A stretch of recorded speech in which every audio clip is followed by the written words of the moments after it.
വർഷങ്ങളോളം യുഎഇയിൽ ജോലി ചെയ്ത ശേഷം നാട്ടിലേക്ക് മടങ്ങുന്നവരാണ് മലയാളികൾ ഉൾപ്പെടെയുള്ള ഭൂരിഭാഗം ആളുകൾ. പ്രവാസ ജീവിതം അവസാനിപ്പിച്ച് സ്വന്തം നാട്ടിലെത്താൻ ആഗ്രഹമുള്ളവർ ധാരാളമാണെങ്കിലും ജീവിതത്തിലെ നല്ല നിമിഷങ്ങൾ ജീവിച്ചു തീർത്തിയിടം വിട്ടുവരാൻ മടിക്കുന്നവരുമുണ്ട്.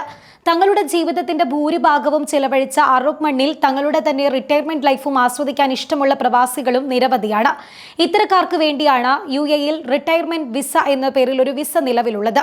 മറ്റു രാജ്യത്തു നിന്ന് റിട്ടയർമെന്റ് നേടിയവർക്കും യുഎഇയിലെത്തി തങ്ങളുടെ റിട്ടയർമെന്റ് കാലം ആസ്വദിക്കാമെന്നതും ഈ വിസയുടെ പ്രത്യേകതയാണ്. വിരമിച്ചവരും 55 വയസ്സിന് മുകളിലുള്ളവരുമായ താമസക്കാർക്ക് 5 വർഷത്തെ ദീർഘകാല റിട്ടയർമെന്റ് വിസയ്ക്ക് അപേക്ഷിക്കാനാകും.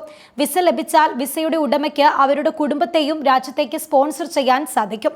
എന്നാൽ ഈ വിസ ആർക്കെല്ലാം ലഭിക്കും, എങ്ങനെയാണ് വിസയ്ക്ക് അപേക്ഷിക്കേണ്ടത്, എന്തൊക്കെ രേഖകളാണ് ആവശ്യമായി വരിക, എത്ര ചിലവ് വരും എന്നീ കാര്യങ്ങളിൽ സംശയമുണ്ടാകും. ഇത്തരത്തിൽ റിട്ടയർമെന്റ് വിസയെക്കുറിച്ച് നിങ്ങൾ അറിയേണ്ട കാര്യങ്ങളാണ് ഈ വീഡിയോയിൽ വ്യക്തമാക്കാൻ പോകുന്നത്. ആർക്കെല്ലാം യുഎഇയുടെ റിട്ടയർമെന്റ് വിസ ലഭിക്കുമെന്നതാണ് ആദ്യം വ്യക്തമാക്കുന്നത്. യുഎഇക്ക് അകത്തോ പുറത്തോ 15 വർഷത്തിൽ കുറയാതെ ജോലി ചെയ്തവർക്കാണ് വിസയ്ക്കായി അപേക്ഷിക്കാനാവുക.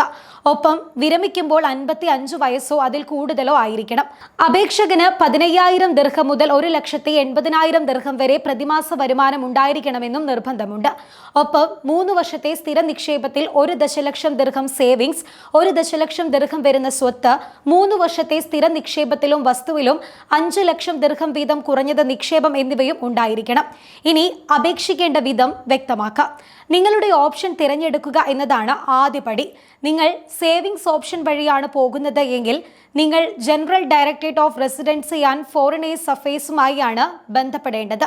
ഇനി പ്രോപ്പർട്ടി അധിഷ്ഠിത അപേക്ഷകൾക്കാണെങ്കിൽ ദുബായ് ലാൻഡ് ഡിപ്പാർട്ട്മെന്റിനെയാണ് സമീപിക്കേണ്ടത്. GDRFAയ്ക്കായി നിങ്ങൾ gdrfad.gov.ae എന്ന വെബ്സൈറ്റിൽ കയറി ഇൻഡിവിജ്വൽസ് എന്ന ഓപ്ഷൻ ക്ലിക്ക് ചെയ്ത് ലോഗിൻ ഓപ്ഷൻ തിരഞ്ഞെടുത്ത് ഒരു പുതിയ ആപ്ലിക്കേഷൻ ആരംഭിക്കുന്നതിന് രജിസ്റ്റർ ചെയ്യേണ്ടതുണ്ട്.